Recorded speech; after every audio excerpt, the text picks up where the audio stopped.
All right, for this explainer, we're going to break down a very particular philosophy from a Korean speaker. It's all about the distinct and, in his view, separate roles men and women should play in our modern world. So, let's kick things off with the big question that's really at the heart of his entire philosophy. In today's complex society, are the roles of men and women fundamentally different, or can they be swapped back and forth? And here it is, this one sentence. This is the bedrock of the entire argument. It's the core idea that everything else we're about to explore is built on. Okay, let's dive into what that really means. So, where does the speaker even begin? Well, he points to what he sees as a new core problem in society today. He observes that as educated women have started entering the public sphere, they seem to be, well, a bit lost, without a clear sense of purpose. And the way he describes it is pretty interesting. He uses this metaphor of a group of people wandering into a totally new land, but with no map, no compass, no guide. He argues this lack of a defined position is what's creating all this societal confusion. He actually calls it a mess. Now, you might be asking, why does he think this confusion is happening? And his diagnosis is, well, it's very specific. He argues that women are going after the wrong roles completely, which is causing this fundamental mismatch. He gets really specific here, listing things like running a business, becoming a general, serving as a government minister. You get the idea. And his point is that these are all examples of what he considers men's work, jobs that men can, and in his view, should be the ones doing. And this, right here, is what he calls an enormous contradiction. See, in his view, men are the builders. They're supposed to create and run the external structures of society. So when women try to step into those exact roles, it just creates a problem. He argues their upbringing just didn't prepare them for those kinds of tasks, and he believes it will ultimately just lead to failure. So, to really get where he's coming from, you have to understand the philosophical foundation he's building all this on, and it all comes down to his interpretation of yin and yang. First up is yang. He sees this as the energy of building, of creating, external action. It's the force that puts together an economy, the framework of a nation, all the outside systems. And according to him, that's the male role.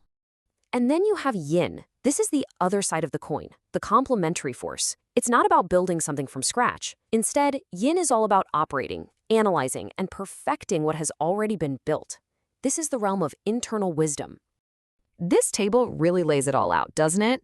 You've got yang, the male role, all about building society with strength out in the public sphere. And then you have yin, the female role, focused on perfecting society with wisdom from an internal analytical position. And here's the kicker. He argues the time for women to really shine, what he calls the women's superiority era, can only begin after the men's building phase is finished. Okay, so if that's the problem and that's the philosophy, what's his proposed solution? Well, this is where he brings in a traditional Korean concept and gives it a modern twist. The concept is called na-jo. He breaks it down like this. In the past, there was personal na-jo, which was all about a woman supporting her own husband inside the home. But he says, we're past that now. The new duty for modern educated women has scaled up. It's now national na-jo. It's not about supporting one person, it's about supporting the entire country. So what does this national na-jo actually look like in practice? Well, it's not about being a CEO or a politician. It's about being an analyst, a researcher. It's digging into societal information, finding the cracks, figuring out which groups are being left behind, investigating those problems, and then organizing all those findings to help fix and perfect the society men have built. But then he takes a turn and gets pretty critical. He argues that there was this huge window of opportunity for women to prepare for this big, important role, and that they, in his view, completely missed it. He paints this picture of two totally different worlds during a period of economic growth. You had the men, who were out there, heads down, working so hard they barely had time to even glance at a newspaper. And then you had the women, who he says had tons of free time and easy access to all this information about society being delivered right to them through magazines and TV. And here's his main point on this. He thinks all that free time, that crucial period for learning and preparation, was just squandered. He argues that instead of using that time to study society and get ready for their true role, it was mostly spent on playing and pursuing leisure activities. And he lists off the kind of things he's talking about, taking painting classes, going swimming, flower arranging, even learning to play golf. He sees all of these not as just simple hobbies, but as a total misdirection of energy, time that could have been spent preparing for what he sees as their real purpose. This all leads back to his stark conclusion. He believes that this failure to prepare is the exact reason for the confusion he sees today.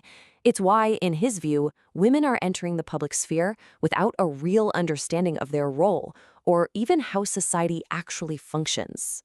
So that's the argument, and it leaves us with a really big question to think about, right? In a world that's constantly changing, are these kinds of clearly prescribed roles a helpful map for a stable, harmonious society? Or are they just a cage that ultimately limits human potential?